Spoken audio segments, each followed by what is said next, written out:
त्या लग्नघरातून आपल्या घरी येताच काहीशा नाराजीच्या सुरात ती राजाभाऊंना म्हणाली, फारशी ओळख देख नसताना तुम्ही प्रत्येकाशी एवढ्या मोकळेपणानं का वागता? कुणाबद्दल बोलतेस तू? राजाभाऊ काहीशा आश्चर्यानं तिच्याकडे बघत म्हणाले, वैभवच्या संदर्भात तर तू बोलत नाही आहेस ना? वैदेही मनातनं चपापली, पण लगेच स्वतःला सावरण्याचा प्रयत्न करत म्हणाली, माझ्या म्हणण्याचा अर्थ लगेच त्याला घरी बोलवायची काय गरज होती? राजाभाऊ हसले आणि म्हणाले, अगं चांगला मुलगा आहे तो, मला त्याचा स्वभाव आवडला. एखादा माणूस मला आवडला ना की तो मला हवासा वाटतो याची तुलाही कल्पना आहे. असं म्हणत राजाभाऊंनी तिच्याकडे पाहिलं.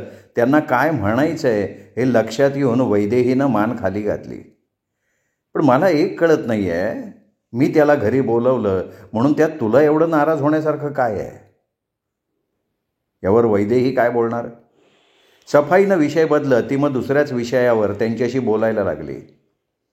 ती प्रतीक्षा होती का बेचैनी होती याचं उत्तर तिच्याजवळ नव्हतं, पण वैभव येईल का काय या भीतीची टांगती तलवार कितीतरी दिवस तिच्या डोक्यावर टांगत होती. जिन्यावर कोणाच्या पावलांचा आवाज ऐकला की लगेच तिची छाती धडधडायला लागायची. विशेषतः राजाभाऊ घरी नसताना असा आवाज आला की तिच्या मनावर प्रचंड दडपण आल्यासारखं व्हायचं. आपल्या या भीतीचं कधीकधी तिला आश्चर्यही वाटायचं. वैभवला आपण का एवढे घाबरतोय? त्याच्या येण्यामुळे आपल्यात असा काय फरक पडणार आहे?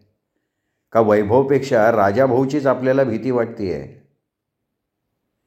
राजाभाऊच्या मनात वैभवबद्दल नेमके काय विचार आहेत याची अजून स्पष्ट कल्पना तिला आली नव्हती. तिच्या बाबतीत बोलायचं तर एकेकाळी का होईना वैभवशी लग्न करण्याचे विचार तिच्या डोक्यात घोळत होते. राजाभाऊंच्या तुलनेत वैभवला तिने झुकतं माप दिलं होतं, पण तिच्या आईने तिच्या विरोधाला न जुमानता तिचं लग्न राजाभाऊंशी लावून दिलं होतं. त्या धक्क्यानं तिची अवस्था वेड्यासारखी झाली होती. त्यावेळी राजाभाऊंविषयी तिच्या मनात प्रचंड घृणा निर्माण झाली होती. त्यांच्या सावलीला सुद्धा ती घाबरत होती. हळूहळू तिच्या मनातली ही घृणेची भावना कमी झाली होती, पण त्यांच्याविषयी वाटणारी भीती मात्र अजूनही कमी झालेली नव्हती. वैभवचीही तिला भीती वाटत होती, पण त्या दोघांविषयी वाटणाऱ्या या भीतीमध्ये अंतर होतं. राजाभाऊंविषयी भीती वाटायचं कारण अजूनही तिचा त्यांच्यावर विश्वास नव्हता. अचानक कधीतरी ते आपला अधिकार गाजवायला पुढे येतील का काय अशी भीती सतत तिला वाटत होती. म्हणून पत्नीची इतर कर्तव्य पार पाडत असतानाही प्रत्यक्षात ती त्यांच्यापासून दूर राहण्याचा प्रयत्न करत होती. कधीकधी त्यांच्या मनाची उलघाल पाहून भावनेच्या भरात त्यांना जे हवं ते द्यावं असं तिच्या मनात यायचं, पण लगेच ती स्वतःला सावरायची. ज्या माणसाविषयी आपल्याला प्रेम नाही त्याचा स्पर्श आपल्या शरीराला व्हावा ही कल्पना तिला किळसवाणी वाटायची. वैभवची तिला भीती वाटत होती की जर त्यांनी जुन्या पुन्हा जखमा उकळण्याचा प्रयत्न केला तर तिला स्वतःला सांभाळणं फार अवघड जाईल. मोठ्या कष्टाने तिने स्वतःला सावरलं होतं. वैभव समोर आला तर पुन्हा आपण तोल हरवून बसण्याची भीती तिला वाटत होती. राजाभाऊंनी वैभवला घरी येण्याचं आमंत्रण दिलं त्या दिवसापासून तिच्या डोक्यात विचारांचं हे असं मोहोळ उठलेलं होतं. 15 दिवस होऊन गेले. वैभव आला नव्हता. कदाचित राजाभाऊंचं आमंत्रण त्यांनीही फारसं गंभीरपणे घेतलेलं नव्हतं. सुरुवातीला वैभवनं येऊ नये असं वैदेहीला वाटत होतं, पण आता वैभव का आला नसावा याचा विचार ती करायला लागली होती. तो आपल्यावर नाराज तर नाही, कोणी दुसरी मुलगी तर त्याच्या आयुष्यात आली नाही, या विचाराने नकळत ती अस्वस्थ होत होती. एक दिवस आई आल्यावर सहज बोलण्याच्या ओघात बोलतीये असं दाखवत तिने विचारलं, आई अगं विशाखा किंवा उमा कधी आल्या होते का गं तुझ्याकडे? कसं काय चाललंय त्या लोकांचं? वैदेहीनं हा विषय काढलेला आईला आवडलं नव्हतं. कपाळावर आठ्या घालत ती म्हणाली, त्यांच्याशी आता आपला काही संबंध उरलाय का? त्यावेळी मी थोडा भिडस्तपणे त्यांना नकार दिला होता, पण आता वाटतंय जे झालं ते चांगलं झालं. तुला माहिती आहे का वैभवनी काय रंग उधळलेत ते? काय झालं ग? वैदेहीने चमकून आईकडे बघत विचारलं. काही विचारू नकोस, आई नाक मुरडत म्हणाली. माझ्या कानावर आलंय की कामधाम सगळं सोडून दिलंय त्यांनी. इतकंच नाही तर कुणा पोरीच्या नादी लागलाय असंही कानावर आलंय माझ्या. हे ऐकून वैदेहीला धक्का बसल्यासारखा झाला. हृदयात कुठेतरी कळ उठली. क्षणभर ती थांबली आणि मग विषण्ण स्वरात म्हणाली, एक दिवस मला भेटला होता तो. कधी? आईने चमकून विचारलं. अगं, एका लग्न समारंभात. 15 दिवस झाले असतील. राजाभाऊंनी त्याच्याशी माझी ओळख करून दिली होती. बाई गं, हे काही बरं नाही झालं हं? आई चिंतित स्वरात म्हणाली. वैभव कोण आहे हे तू राजाभाऊंना सांगितलं नाहीस? नाही ना, ती चूक झाली माझी, पण आता सांगून टाकेन. नाही नाही, तुझं फार चुकलंय वैदेही. त्याच वेळेला सांगून टाकलं असतंच तर बरं झालं असतं. आता सांगितलंस तर त्यांच्या मनात नक्की येईल की ही गोष्ट तू त्या दिवशी का नाही सांगितलीस. वैदेहीची आई बोलत असताना जिन्यावर राजाभाऊंच्या पावलांचा आवाज आला. दोघेही चपापून एकदम गप्प झाल्या. राजाभाऊ आले. त्यांनी सासूला नमस्कार केला. कधी आलात, कशा आहात वगैरे चौकशी केली आणि राजाभाऊ आपल्या खोलीत निघून गेले. काही वेळानं आई घरी जायला निघाली तेव्हा राजाभाऊसुद्धा सासूला निरोप देण्यासाठी बाहेर आले. त्यांचा निरोप घेता घेता आई म्हणाली, राजाभाऊ, माझ्या पोरीला जरा सांभाळून घ्या. फार भोळसट स्वभावाची आहे ती. आत्ता थोड्या वेळापूर्वी ती मला सांगत होती की वैभव तिच्या पहिल्या पतीचा धाकटा भाऊ आहे. ही गोष्ट त्या दिवशी तुम्हाला सांगायची ती विसरूनच गेली. मी तिला म्हटलं, एवढा विसराळूपणा चांगला नाही. एखाद दिवशी मलाही विसरून जायची की मी तिची आई आहे हे. असं म्हणत आई जोरजोरात हसायला लागली. राजाभाऊंनी किंचित हसल्यासारखं केलं, पण वैदेहीचा चेहरा मात्र पांढरा फट्टक पडला होता. राजाभाऊंच्या चेहऱ्यावरचे भाव बघून मनातनं ती काहीशी भयभीत झाली होती, कारण राजाभाऊंनी किंचित हसल्यासारखं केलं, पण वैदेहीचा चेहरा पांढरा फटक झाला. राजाभाऊंनी तिच्याकडे अशा काही नजरेनं पाहिलं होतं की जणू त्यांची खात्री झाली होती की एवढे दिवस वैदेहीचं त्यांच्याबरोबर वागण्यामागचं कारण दुसरं तिसरं काही नाही, तर तो वैभवच आहे. आणि तसंही वैदेहीची आई म्हणत होती, एका परीनं तिचंही बरोबरच आहे म्हणा. ते जुनं नातं सांगण्यात काय मतलब होता? त्या लोकांशी तिचा आता काही संबंधच उरलेला नाही ना. त्यावरही राजाभाऊंनी कसलीही प्रतिक्रिया व्यक्त केली नाही. आई निघून गेल्यावर तासाभरानं ते वैदेहीच्या खोलीत आले. वैदेही आपल्याच विचारात हरवून बेडवर बसली होती. ते येताच ती सावरून बसली. राजाभाऊ एका खुर्चीवर बसत म्हणाले, अरे, त्या दिवशी तू कमालच केली होतीस. मी एवढी वैभवशी तुझी ओळख करून देत होतो तरीही तू काही बोलली नाहीस आणि त्या वैभवने मला काही सांगितलं नाही. वैदेही गप्प राहिली. काही क्षण थांबून राजाभाऊ गंभीर स्वरात म्हणाले, एका गोष्टीचं उत्तर तर तुला आता द्यावंच लागणार आहे. वैदेहीची छाती धडधडायला लागली. मला तू आवडली होतीस ही गोष्ट खरी आहे, पण तुला माझ्याशी लग्न करायची इच्छा नाही हे जर मला आधीच समजलं असतं तर ह्या लग्नासाठी मी कधीच पुढाकार घेतला नसता. पण तुझ्या आईनंही मला कसलीही कल्पना दिली नाही. आता मला तुझ्याकडून केवळ एवढंच जाणून घ्यायचं आहे की तुझ्या मनात नेमकं काय आहे. माझे आणि तुझे संबंध कसे राहणार आहेत? ज्या नात्यानं तू माझ्याशी बांधली गेली आहेस ते नातं निभावण्याची तुझी इच्छा आहे का तुझ्या मनात वेगळंच काहीतरी आहे? वैदेहीची अवस्था विचित्र झाली होती. असा काही प्रसंग कधी काळी आपल्यासमोर उभा राहील याची कल्पना तिला स्वप्नातही आली नव्हती. नेमकं काय उत्तर द्यावं हे तिला सुचत नव्हतं. ती गप्प राहिलेली पाहून राजाभाऊच म्हणाले, माझ्या प्रश्नाचं उत्तर तू आत्ताच दिलं पाहिजे असं नाही आहे. शांतपणे विचार कर, काय तो निर्णय घे. मी बाहेर जातो आहे, पण उद्या मात्र मला माझ्या प्रश्नाचं उत्तर मिळायलाच हवं आहे. राजाभाऊ निघून गेल्यावरही ती तशीच बसून राहिली होती. आपल्या नशिबात आता आणखीन काय वाढून ठेवलं आहे या विचारानं ती कमालीची अस्वस्थ झाली होती.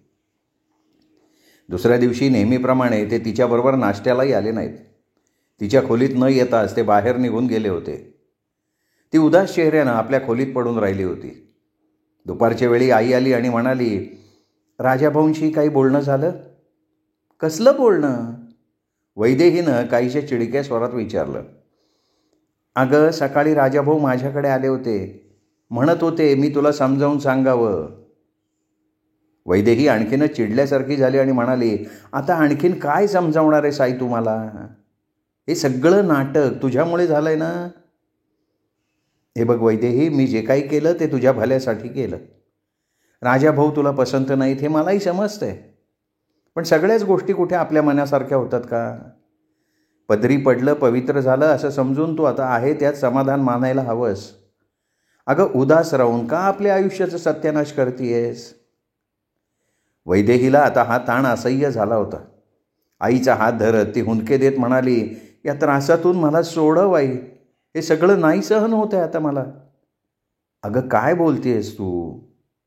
तिच्या पाठीवर थोपटत आई म्हणाली, अगं आई मी खरं तेच सांगतेय.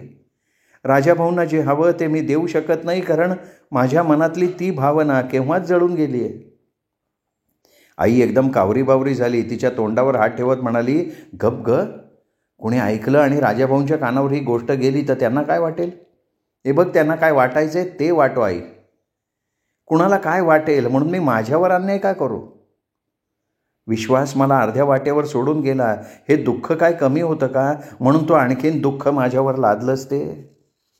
एकटी राहून मी स्वतःला सावरू बघत होते तर तू मला पुन्हा विहिरीत ढकलून दिलंस. आईने डोळ्याला पदर लावला आणि म्हणाली, वैदेही, स्वतःच्या हातानं तू का स्वतःवर दुःख लादून घेतेयस? असं काय मोठं आभाळ कोसळलंय? हां, जरा समजून वागायला शिक. पुन्हा जर तू असं वेडवाकडं बोललीस ना तर मी जीव देईन. वैदेहीच्या रडण्याचा आवाज ऐकून मंगलाबाई आत आल्या आणि तिला बघताच या दोघी गप्प झाल्या. मेजर साहेब कुठेतरी बाहेर गेले होते म्हणून लिझानं आग्रह करून वैदेहीला गप्पा मारायला खाली बोलवलं होतं. वैदेहीची इच्छा नव्हती, पण लिझाचं मन मोडायला नको म्हणून ती खाली आली होती. दोघी हॉलमध्ये बसून गप्पा मारत होत्या. खरं म्हणजे लिझाच बोलत होती. वैदेहीचं मात्र तिच्या बोलण्याकडे असावं तेवढं लक्ष नव्हतं. तिच्या डोक्यात काल रात्री राजाभाऊ जे काही बोलले त्याचे विचार घोळत होते.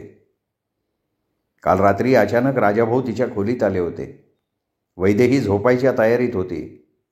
राजाभाऊंना पाहताच नेहमीप्रमाणे तिच्या छातीत धडधडायला लागलं. त्या दिवशी राजाभाऊंनी तिच्याकडे आपल्या प्रश्नाचं उत्तर मागितलं होतं.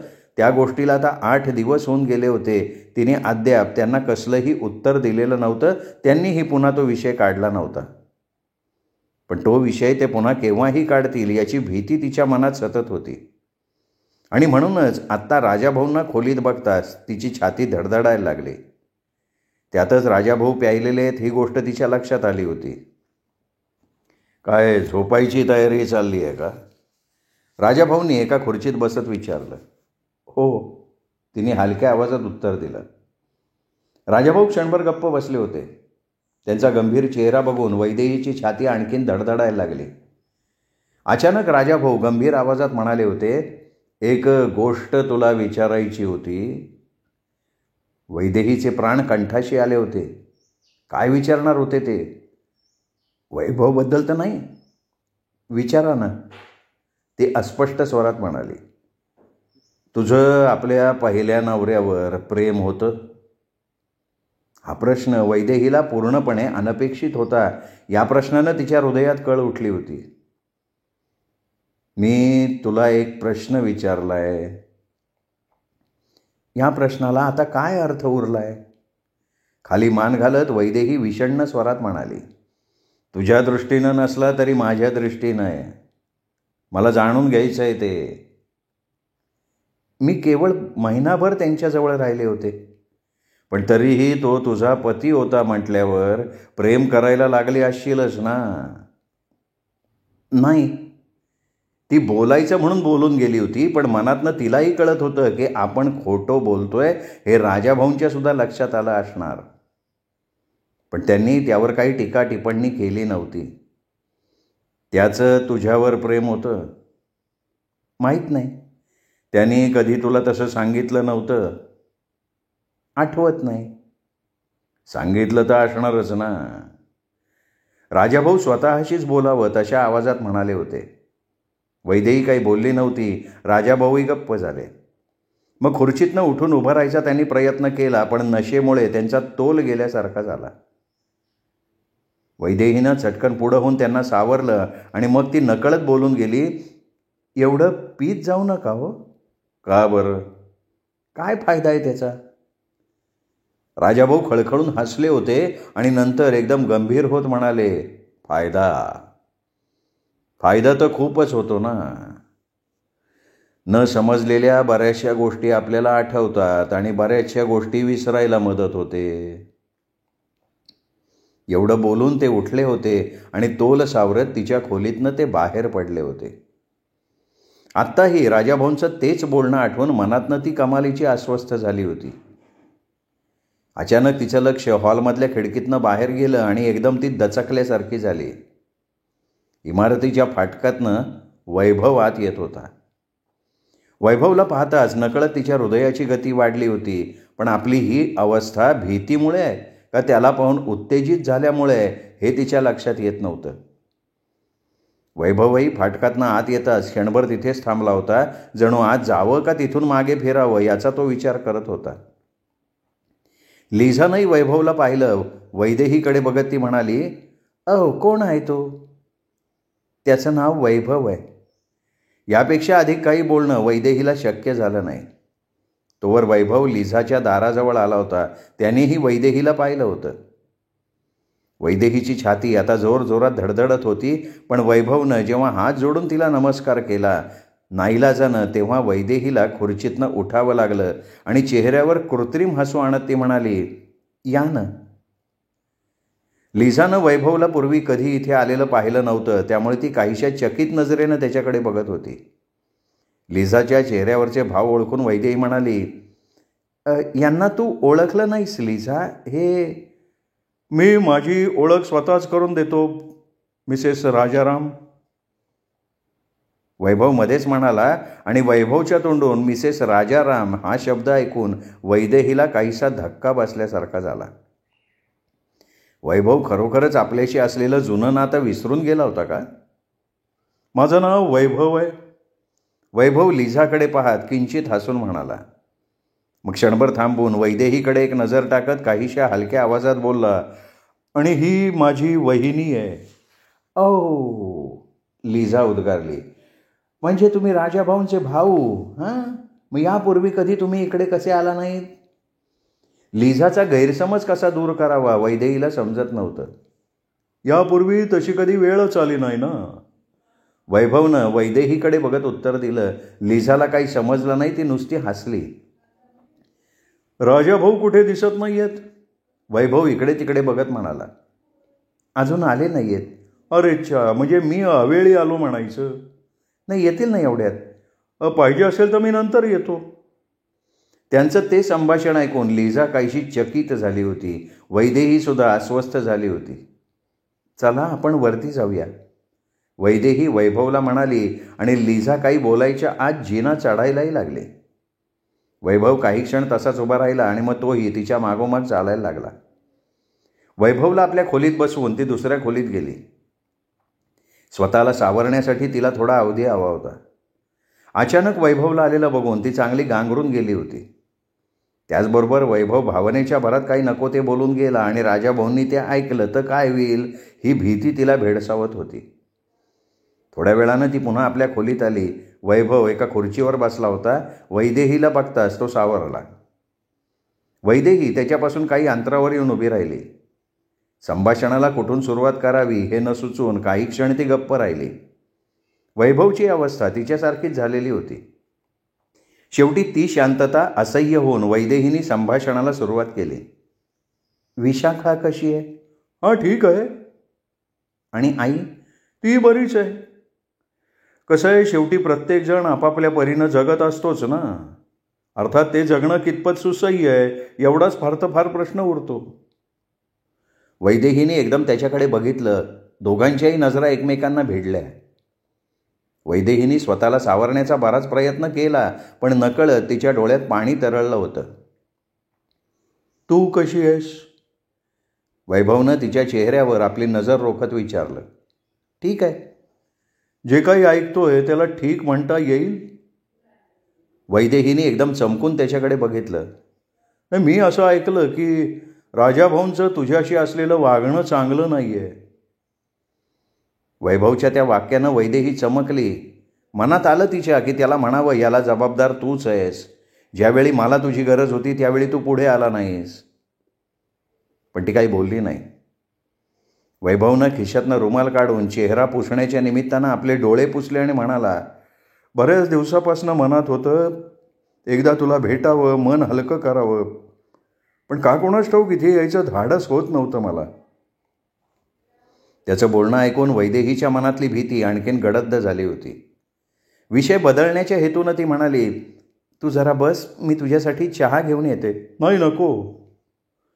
तुझ्याशी एकांतात बोलायची संधी मिळाली हे माझ्या दृष्टीनं खूप आहे. वैदेही मनातनं अस्वस्थ झाली. काही वेळासाठी का होईना तिला त्याच्यापासून दूर जायचं होतं. म्हणून त्याच्या बोलण्याकडे दुर्लक्ष करत ती उठली आणि किचनमध्ये जायला वळली तसा वैभवही उठला. वैभव अचानक पुढे झाला. तिचा हात त्यांनी धरला आणि म्हणाला, वैदेही, माझं इथे येणं तुला आवडलं नाही का? माझ्याविषयी तुझ्या मनात आता काही कसल्याच भावना नाही उरलेल्या? वैदेहीच्या शरीराला एकदम कंप सुटला. घाबरलेल्या नजरेनं दाराकडं बघत आपला हात सोडून घ्यायचा प्रयत्न करत ती विनवणीच्या स्वरात म्हणाली, वैभव, अरे हा काय वेडेपणा आहे? कुणी पाहिलं तर? पण वैभवची अवस्था खरोखर वेड्यासारखी झाली होती. भावनेच्या आवेगात वैदेहीचा हात त्याने आपल्या छातीवर दाबून धरला. मनातल्या सगळ्या भावना उफाळून आल्यानं त्याचा चेहरा लाल झाला होता. वैदेही, तुला या सगळ्याची काहीच जाणीव नाहीये? तू एवढी कठोर झाली आहेस? वैदेही, तुला कल्पना नसेल गेले 6-7 महिने माझी अवस्था काय झाली होती. वैभव, मला सोड. असं म्हणत वैदेहीने एका झटक्यात आपला हात सोडवून घेतला आणि वैभवला पुढे काही बोलायची संधी न देता ती धावत खोलीतनं बाहेर पडली. तेवढ्यात राजाभाऊ आत आले. तुम्हाला थोडं तिष्ठत बसावं लागलं त्याबद्दल सॉरी मिस्टर वैभव, पण तुम्ही आम्हाला काही कमी वाट पाहायला लावली नाहीत बरं का. आम्ही तर त्या दिवसापासून तुमची वाट बघतोय. त्याबद्दल मी तुमची माफी मागतो, पण घराचा गाडा चालवण्यासाठी मला आपल्या कामधंद्यात बिझी राहायला लागतं, त्यामुळे वेळ नाही मिळत. आज ह्या बाजूला आलो होतो, म्हणलं विचार केला इकडे आलोच होत तर तुम्हाला भेटावं. तेवढ्यात मंगलाबाई चहा घेऊन आल्या. चहा घेता घेता अचानक राजाभाऊ म्हणाले, मग लग्नाचा बार कधी उडवताय? मी तर ऐकलं होतं की एका मुलीशी यांचा साखरपुडा झालाय किंवा होणार आहे. वैदेही अचानक मध्येच म्हणाली, कुणाशी? वैभवनं चकित नजरेनं वैदेहीकडे बघत विचारलं. आईकडून मला समजलं, एका मुलीबरोबर तुमचं सूत जमलंय म्हणे. तुमची आई म्हणते ना, म्हणजे ते खरंच असणार नाही का? वैभव हे उपरोधिकपणे म्हणाला. ही गोष्ट लक्षात येऊन सुद्धा वैदेही गप्प बसली. पण राजाभाऊंना मात्र ते समजलं नाही. ते सहज स्वरात म्हणाले, मग करून टाका की लग्न, वाट कसली बघताय? करून टाका. हे बघा, वेळ घालवू नका. काय आहे, या वयात लग्न करण्यात मजा आहे. आमच्यासारखं या जगाचा निरोप घ्यायची वेळ आल्यानंतर अहो का अशुभ बोलताय तुम्ही? वैदेही नाराजीच्या स्वरात म्हणाली. आता यात खोटं काय आहे? राजाभाऊ एक निश्वास सोडत म्हणाले, आता आम्ही 40शीला आलो आहे. आणखी 2-4 वर्ष जगलो तर जगलो, नाहीतर नाही असं बोलू नका राजाभाऊ.